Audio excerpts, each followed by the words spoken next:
Thank you for joining for this episode of the TechSpective podcast. My guest this time is Ahmed Masud. Ahmed, if you could introduce yourself and give a little bit of background on yourself, your company, what you're doing.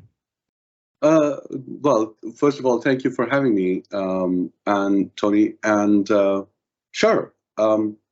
So my background is that I am supposed to be a chemical engineer. That's what my undergrad was, but I am about 3 or 4 courses shy of it.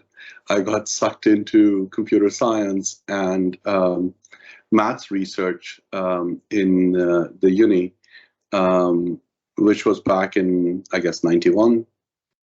I've been a programmer since 1988, when I kind of stumbled into it through various circumstances. My heritage is Pakistani. I moved to Canada when I was 15 in 87. And I've basically been running tech companies that I've started at various stages in my life, some more successful than others, as life has it. Right now, sāf.ai is my 6th startup, and it came out of a conversation with a friend of mine who lost his law firm in the beginning of 2017 to ransomware. So I'd been building cybersecurity products, I guess, in earnest since 2001.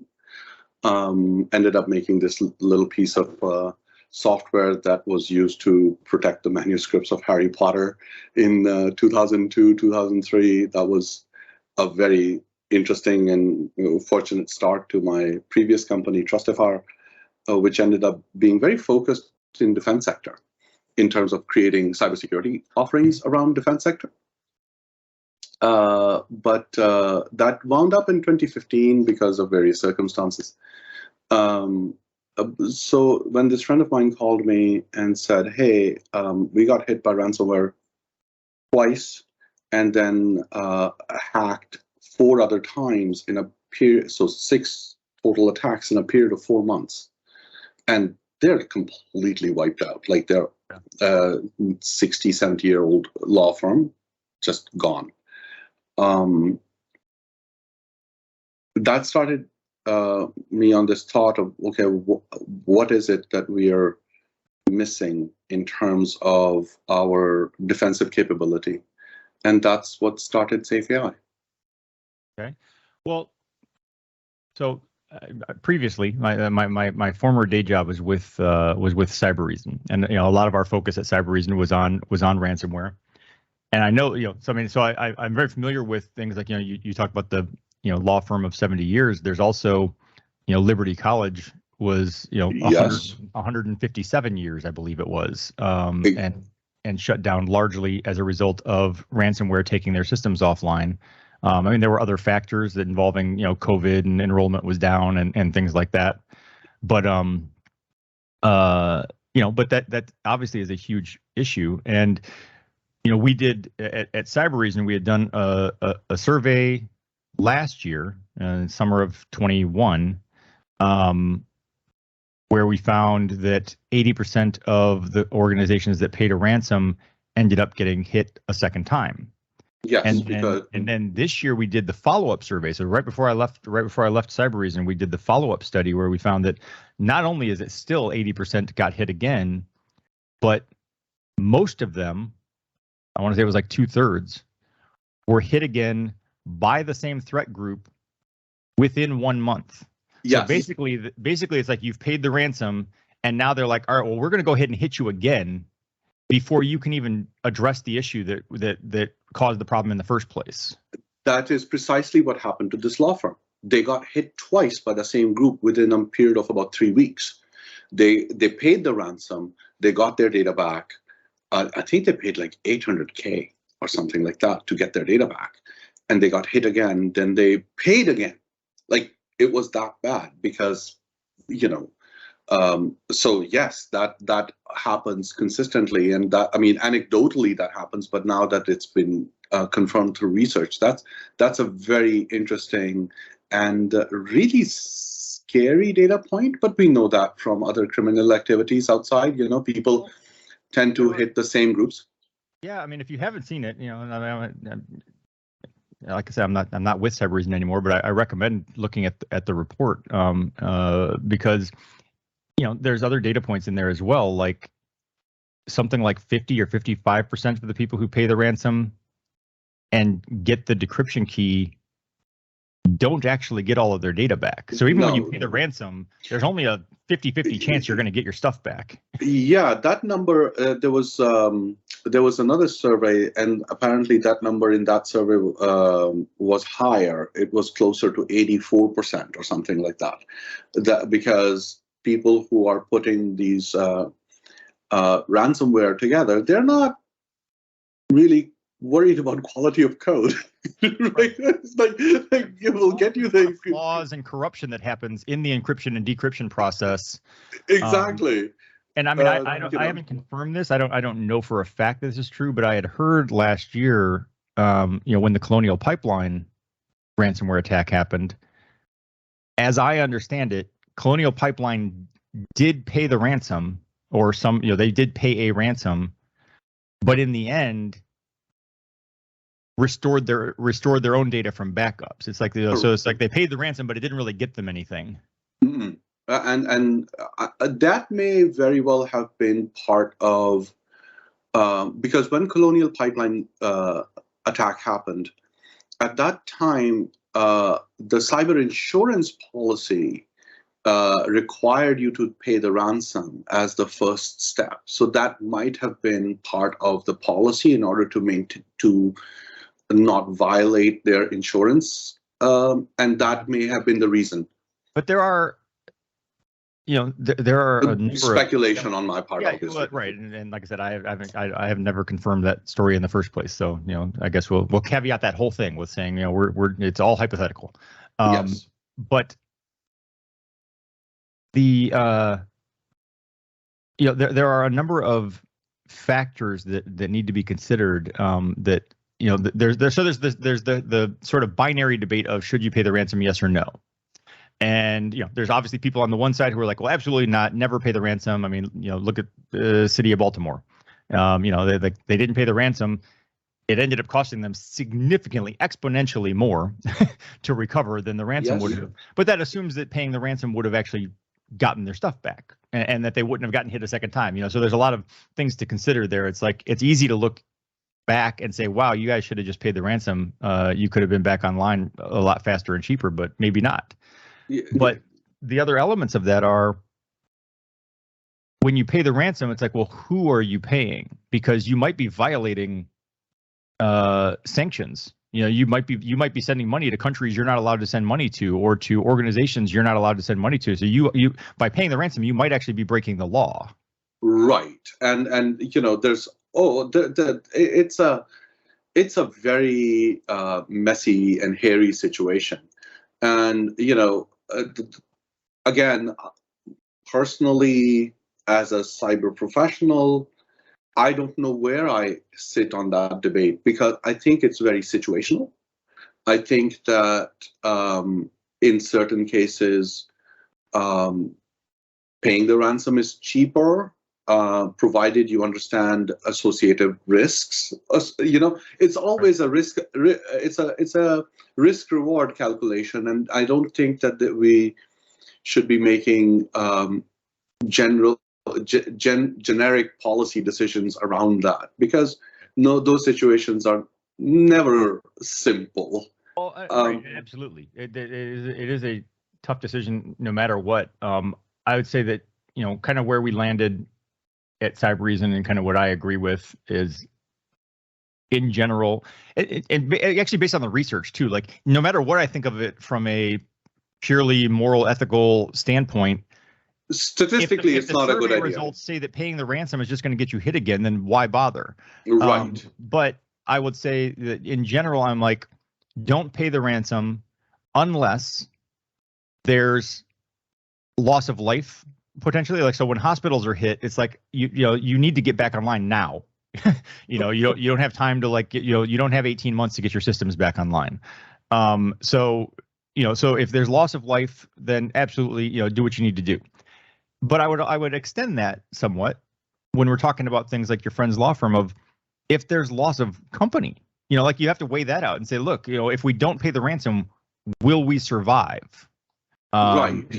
It's But the livelihood again, of a whole bunch of people, and that affects life. It may not be as binary as life or death, but quality of life matters, and you have to weigh all of those factors in place in terms of risk reward.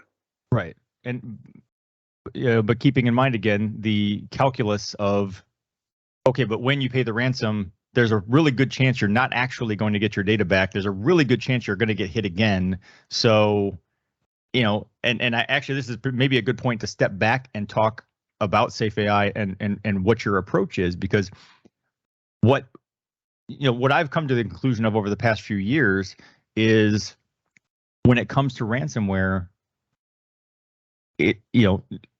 once the ransomware, once the actual encryption executable runs, there are no good options.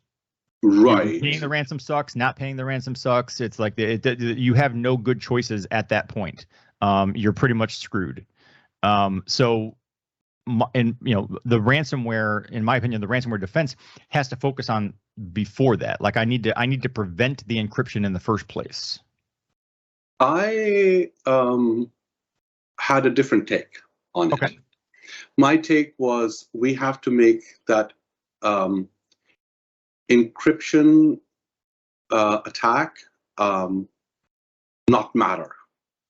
So it is, yes, you do have to basically take a preemptive action so that you become immune to that, right? The current prevalent answer is have really good backups, right? And which that was, but then the attacker said, okay, that's fine. We will first exfiltrate your data, and then we'll do double extortion to give you a different incentive. So now, it's not just there's getting your data back, it's also making sure we don't sell your data or leak your data or whatever. And I actually heard, and I have not followed up on this, but I heard about there's triple extortion, quadruple extortion. There's variations on the theme, but one that I heard of last year, towards the end of last year, removed the data encryption part and just went to the data exfiltration, and that was the ransomware. They were like, okay, we're going to hold your data ransom. And I thought, actually, that's sort of brilliant from a threat actor, from a business model, because ransomware is very public. It's very noisy. Once Colonial Pipeline is all their systems are encrypted and you stop the flow of oil, people notice. When JBS Meatpacking is hit with ransomware and all meat processing stops, people notice.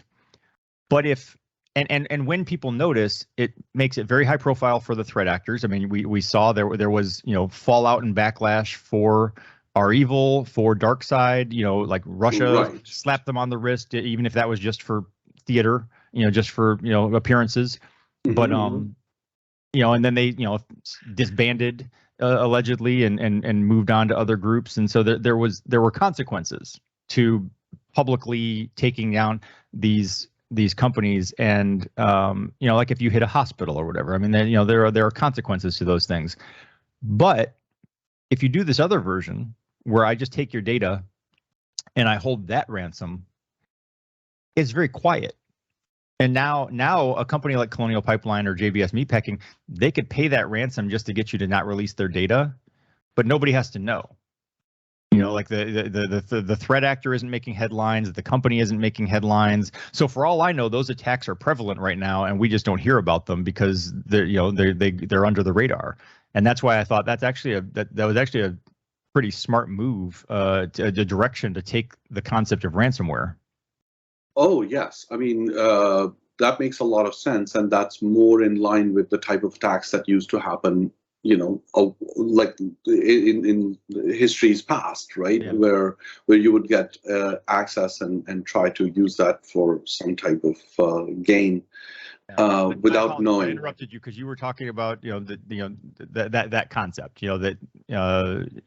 No, you're going down the right line. And so I started thinking, so my thought in 2017 was really weird. And I was like, okay, this is a cat and mouse game. We keep on building bigger walls, and we're trying to basically protect the data, but we're going about it indirectly. And what I mean by that is, your text file, your PDF document, your Word file, they don't, or even like a record in a database, it doesn't participate in its own protection, right? It's something has to do its protection on its behalf. And if we sort of boil down the cat and mouse game, essentially, it's not that the cybersecurity capabilities that we have built around protecting our networks and protecting our computers and user-centric security and training the people, etc. It's not that that's not any good when it's engaged. It's that it's bypassed. The entire cat and mouse game is to bypass that security capability that's in place, right? If you have backups, we're gonna first delete the backups. Right, whatever the situation is. And the fundamental issue is this bypass issue. So that was one observation. The second observation was that the fact that data is not participating in its own security. So there's this, in various security models, there is one model called data-centric security. And data-centric security says, don't worry about anything else, only worry about data protection. Like, don't worry about protecting your network, etc. Right? But there's this caveat.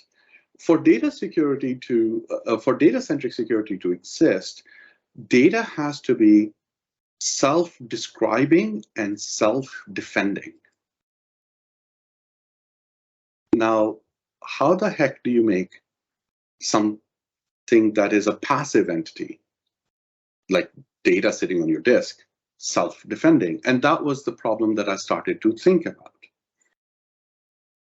And I came up with this thought that, okay, well, what if we replace the data with something that mimicked the data, right? So what if I replaced your file with something that, as far as the operating system is concerned, looks and feels and acts like a file? You can read it, you can write to it, you can delete it, you can create it, you can update it, file operations, or similarly in database record operations, whatever it is. Your simple CRUD operations, as they're called: create, read, update, delete.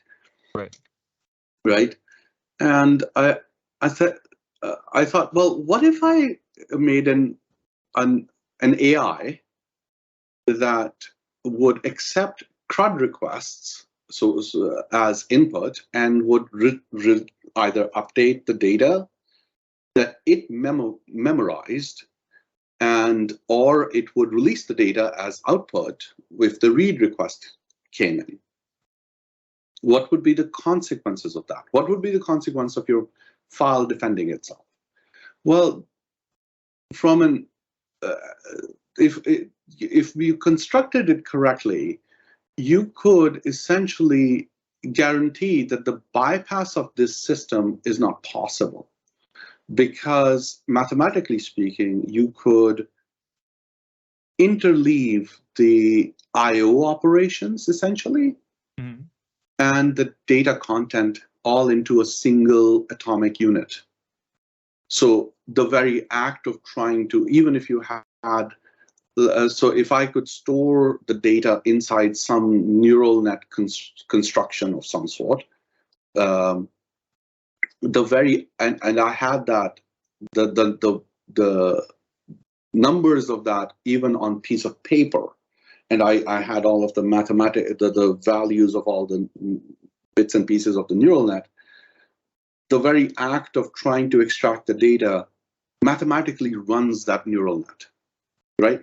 So what that told me was that I could it was no longer an envelope situation. So in every other case, the construction is that we wrap the data into something. Encryption, firewalls, like everything is a wrapper. But in this particular case, it wasn't. It was an interleaving. And I was like, oh, sorry, go ahead. It sounds a little bit, so it's like you have, this sort of like AI proxy intermediary, but from my perspective as the computer or as the user, I just see the file, which actually sounds a little bit, it's not the same thing, but it's a little similar to me in the way that I use Microsoft OneDrive, where like, you can do the thing where you say, you know what, don't store this stuff on my computer. My computer still thinks all the files are on my computer, but they're not until I need them. Precisely. Exactly. It's kind of like that. The nuance is that it's not really it's not a pass-through proxy. It is a replacement proxy. So it's like, rather than you sending an email, you're basically sending a clone of yourself to deliver the message, and you decide at the time, your clone decides at the time whether or not that message should actually be allowed to go through. Another, and this is an unrelated thing, but I think it feels like a similar analogy, is, I have the Apple credit card, Mm-hmm. and the way the Apple credit card works is, it does have a number, but like at the point of transaction, it's basically creating another number every time or whatever. Like and thereby preventing it from being stolen and fraudulently used, because it's like a one-time use, credit card number. Precisely. So now if we have that construction, so I thought, okay, well, does this concept even work, right? So built a prototype, it seemed to work. And the nice thing about it was, I call them cybernetic engrams. I had to construct a specific construction of a neural net, and I called it a cybernetic engram because I'm a Trekkie. So there's an episode where Mr. Data loses, his memory, and he's got these chips in his hands, and he asks for Geordie LaForge, oh, I seem to be missing some engrams. Oh, there they are, because they're in Geordie's hands. So because we were protecting data, and I'm a Trekkie, and that was engrams, and engrams is how we store memory in our brains, and cybernetic because it's a cool word. So I called this neural net a cybernetic engram, and it can basically memorize a file. And every time you try to do something to it, let's say you try to update it, it clones itself, does the update, compares the end point with itself, and says, has my fundamental nature changed at the end of this update? And if the fundamental nature has been modified in such a way that I no longer, let's say I started out as a PDF file, I no longer am a PDF file in my essence at the end of it, then that's a bad thing. So maybe I should mark this as a suspicious activity, keep myself around, keep my clone around, and then later on decide which one was good. So it's like, it is hyper. There's a concept in file systems called checkpointing. So checkpointing, if you have Apple computers, you might have something like Time Machine. And in other file systems, there's this ability to keep previous versions of your data. So this is kind of like that, except it's hyperactive checkpointing, in the sense that these cloning systems in a given day can make anywhere between 20,000, 200,000 branches of themselves in real life. And the neural net capability actually tracks all of that in such a way that, let's say you do get, we're coming back to the point where you said, well, we have to do something about before the detonation. Let's say the detonation does take place. Let's say everything does get corrupted. These files literally revert themselves back to a sane state really fast, like supremely fast. And the nice thing about this construction is that it takes care of one scenario that current solutions don't, which is that let's say a detonation, let's say an attack starts and it starts corrupting your data. During that corruption, good transactions are also happening, True. right? And they're interleaved between all of this corruption and the good transactions and the bad transactions are interleaved. So it's not like, in reality, we can, at the speed of compute that we have, we cannot really go back to yesterday. I mean, we don't have a choice today, right? With other solutions, we're like, okay, we're going to have to lose. You lose a lot by going back. You lose a lot. But in this particular situation, all of the neural nets basically help sift that out. And you get pretty much all of the good data, especially for normal type of files, etc., really, really easily. Like in a single command, it's kind of visceral to see your data kind of come back. So, I mean, it sounds awesome. I have two questions. One, what's the performance impact? Because anything where I'm like, okay, normally I would just access the file. Now I'm accessing something else that's accessing the file or whatever. That's one question. And then two is, what if I actually want to encrypt my data? How does sāf.ai interpret that if I say, okay, well, I'm encrypting my data?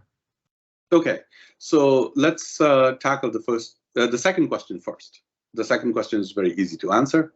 When you encrypt your data, it's fine, because you will never, not never, but in most cases, you will not encrypt your data and rename it docx, right? Let's say you're encrypting your file, and your Word document, and you call it my secret document.docx, but you want to encrypt it. You will not encrypt it into my secret file.docx. Let's say the enc. Let's say you do encrypt it like that. You're not going to then turn around and rename it to the previous one. But even if you did, let's say you did want to do that, that's okay, because you can tell the neural net that that's okay from some administrative tools. Okay. And you can actually attach your verification key to the system. But I mean, that's a very esoteric sort of edge case. We do have a solution around that, but in most normal situations, you're not doing anything that esoteric. Right. If you are saving encrypted files that should only be decrypted in memory, there's a way to sign them and tell the system that, just don't worry about this, except when that signature part gets corrupted or something like that. You can make it tuned to that. And the neural net so the way this is currently bundled is kind of like OneDrive, right? It's a network attached storage that you get. So you just save your files to this new network attached storage, whether it's sitting on your in your house, in your office, on-prem, or in the cloud, and it's completely self-hosted. Like we're not offering a cloud service. It's like you download it, it's your data. You want to keep it private, that's part of it. So that's one. The second question, which is, okay, what is the performance impact? Well, interestingly, it's sidecarred onto the network as an appliance. So yes, you do need to give it a compute, but let me give you a very concrete example. So there is a network that we've just deployed to. It's got 500 users. It's about 50 terabytes of data. Okay, in order to maintain about a year's worth of sort of ability to revert and reconstruct, etc., they have deployed a 200 terabyte environment for their 50 terabytes of data. This performs about it performs a granularity at a granularity of about 5 seconds, so about 20,000 sort of branches a day. And that system is running on a virtual machine with 64 gigs of RAM and, no, sorry, forgive me, 32 gigs of RAM and 16 cores, or 16 cores associated to it. And that system can take the impact of all 500 users corrupting the data simultaneously, and it would still be at around 60% compute capacity at that rate, right? So that's a real environment. Okay. Well, so here's what I think is, I mean, there's a lot that I find interesting about your approach and the solution, but where I think it has significant value compared to what else I see and what I've known is that, if you look at Cybereason, you look at CrowdStrike, you look at SentinelOne, you look at companies that are in the EDR space and companies that are trying to carve out XDR space, that the focus is on, well, we're gonna detect and respond. We're gonna detect it better and respond faster, and that works to an extent with the current iteration of ransomware, because there generally is there's an initial compromise, an initial infiltration, there's recon, there's lateral movement, you have ample opportunity to detect malicious activity before it gets to the detonation of the encryption algorithm. But if you don't, you're still kind of screwed. Like, once it gets there, you don't have any recourse really. And what you described does address that, and it also addresses what if it's a ransomware that doesn't do that. Like, basically a lot of the current ransomware strategy relies on threat actors spending some time in the network.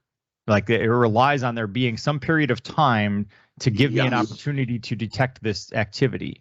But what if we went back to old school ransomware, like it hits your system and you're encrypted, instantly. Well, now detect and respond doesn't really help you.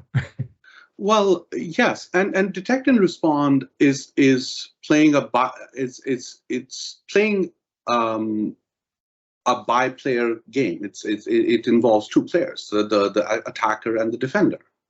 And in our case, what we're saying is we don't care to look for bad behavior in order to train our neural net, right? I don't need to know, like, if I'm teaching my kid about creepy people, right? I've got four daughters. I don't need to introduce her to a large sample of creepy people in order for her to understand what creepy people are like. I just need to tell her what good feels like, so that she understands that when something is different from that that's bad by contrast, right? So for her to have her body autonomy, emotional autonomy, whatever, having raising children nowadays is a challenge on its own.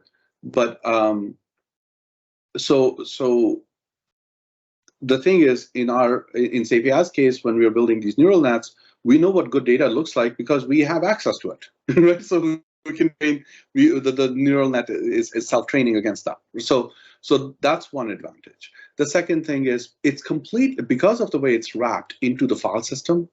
It doesn't require any agents. Let's say if I'm sidecarring it into a Windows network, I'm not installing any agents on any Windows system.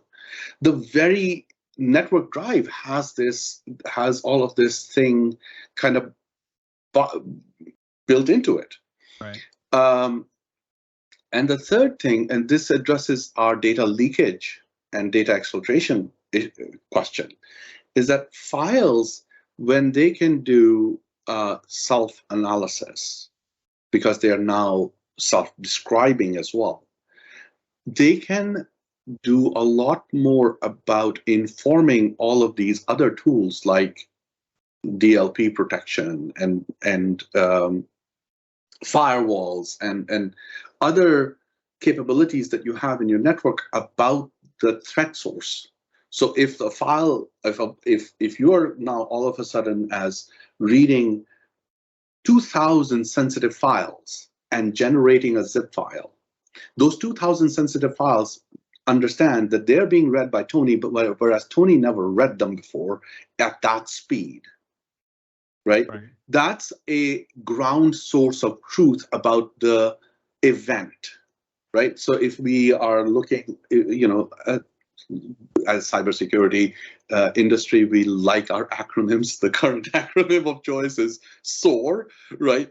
So one can think that every file has its own SOAR built into it, and it's responding directly.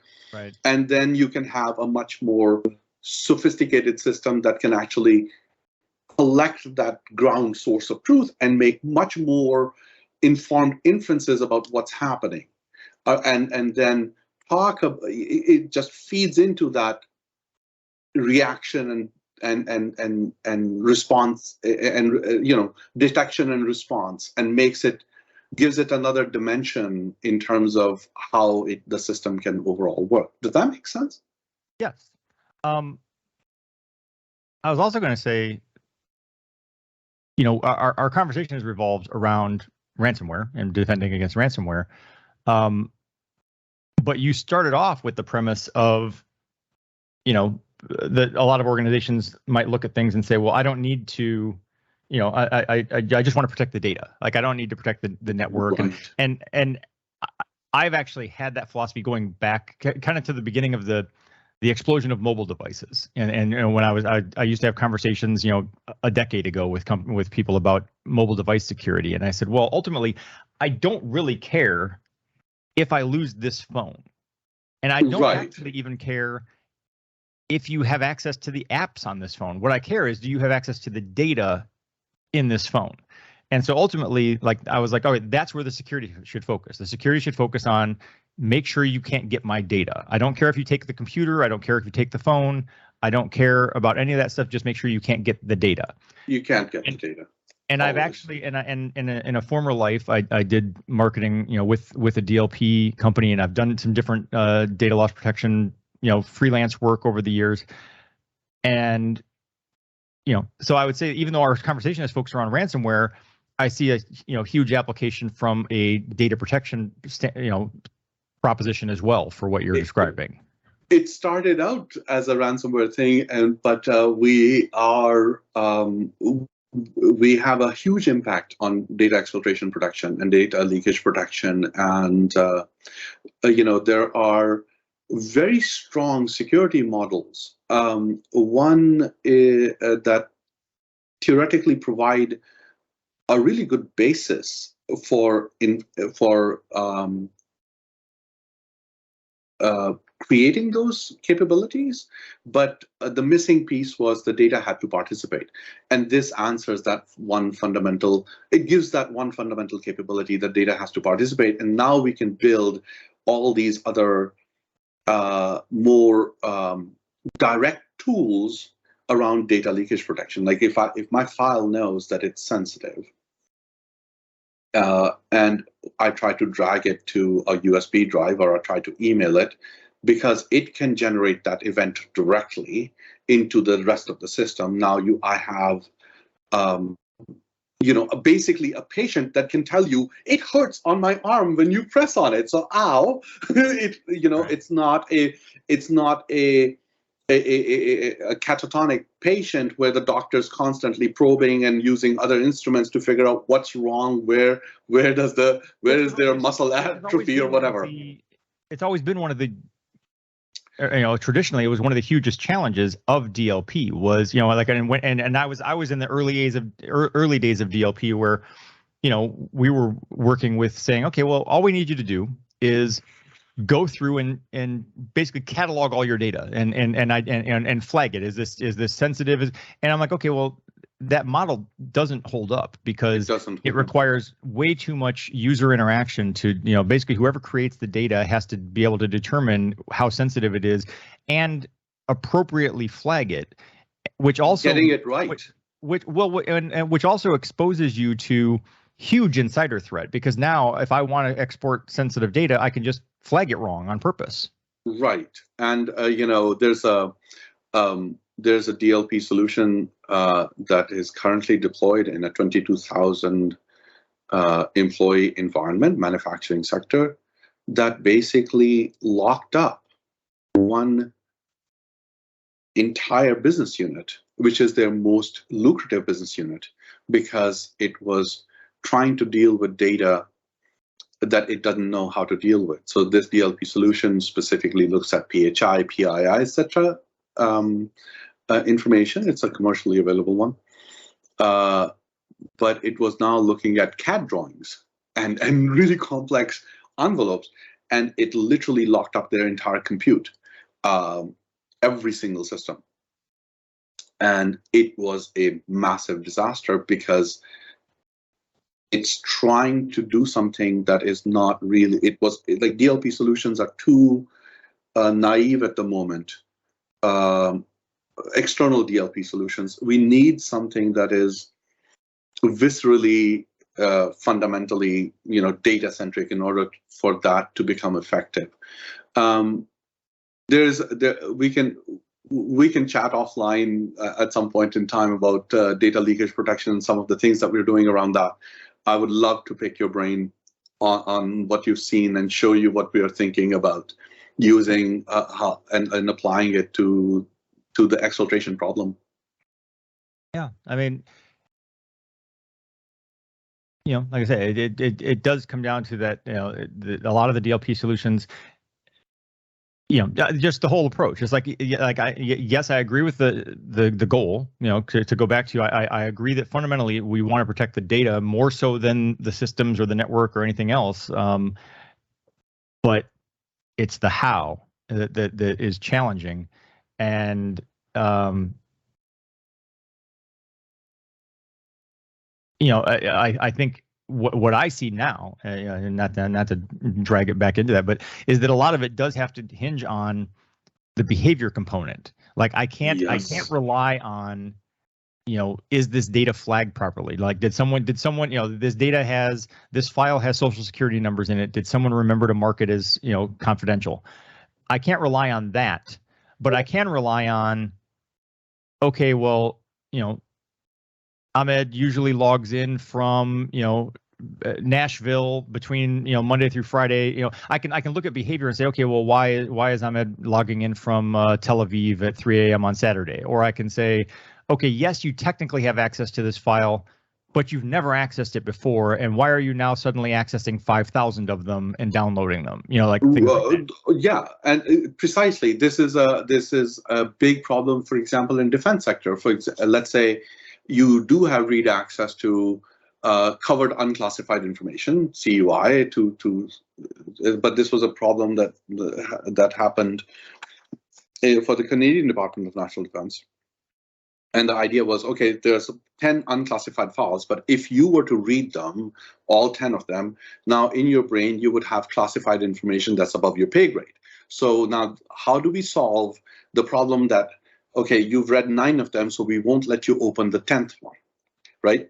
And there is a method to solving that. And as a matter of fact, that method of solving that problem was something that we built into sāf.ai Resiliate.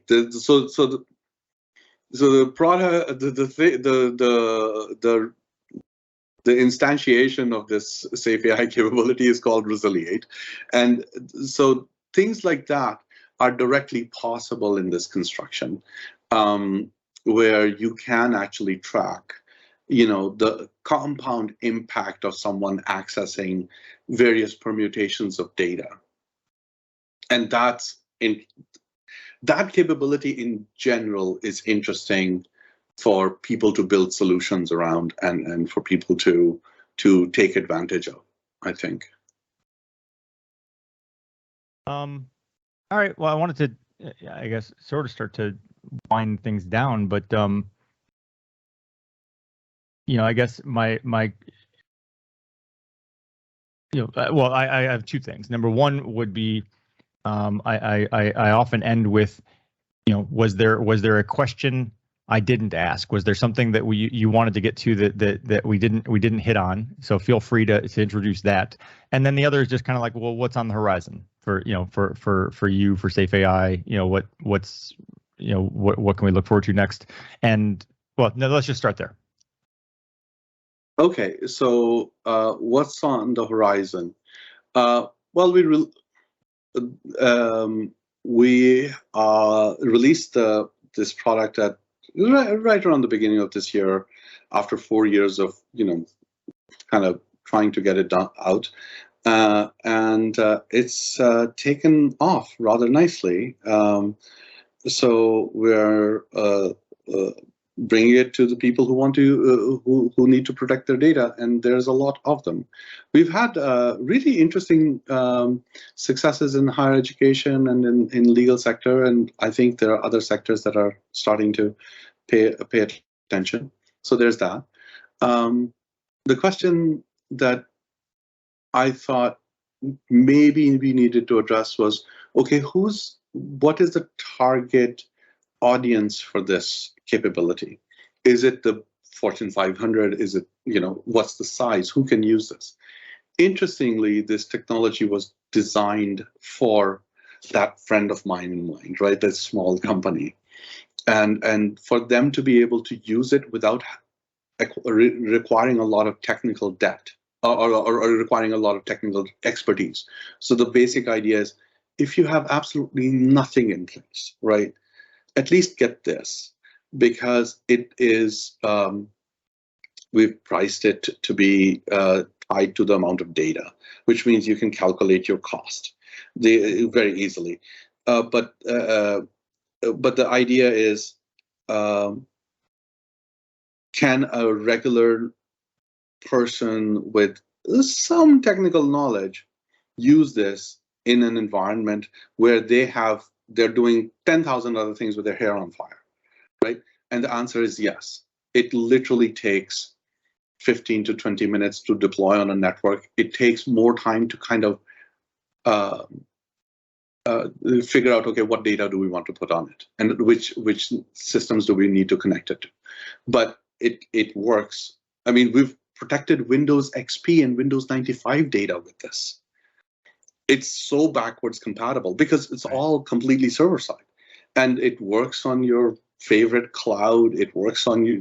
We've got it deployed in on-prem, etc. So it is designed to be nicely sidecarred. You don't have to rip and replace your stuff, and it's not particularly difficult to manage.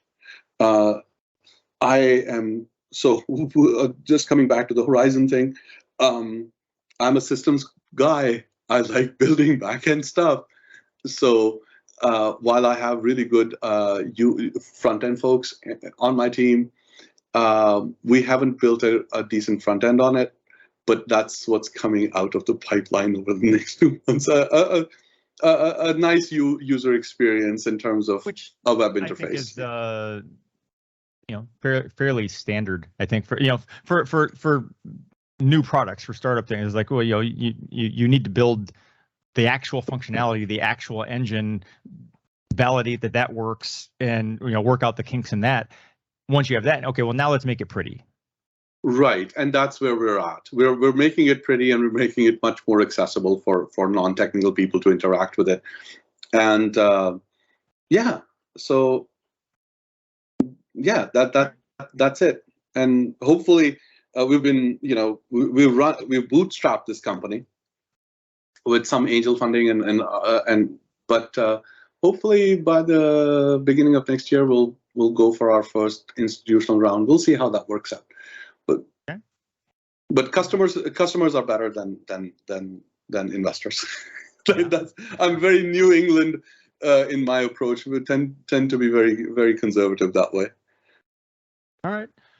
Well, I Definitely look forward to further conversations. And like you said, we can take some stuff offline and chat further. But I want to thank you for joining me. And like I said, I mean, ransomware is arguably the biggest threat facing organizations of all sizes, shapes, industries, countries right now. So anything we can do to improve the ability to defend against that, I think is a huge benefit. I completely agree. I think we're all working towards the same goal. And this has been, thank you very much for inviting me to your podcast. As I said before, I am a fan and I do listen. And it's wonderful to talk to you face to face. All right. Well, thank you very much. Take care. I appreciate you investing your time to listen to the podcast, but I also invite you to engage on social media. Please go like our Facebook page and follow at TechSpective on Twitter and Instagram. You can feel free to let me know what you like, let me know what you don't like, let me know if you love it, let me know if it sucks, and let me know what products you'd like to see reviewed or what questions you'd like to see answered in future posts.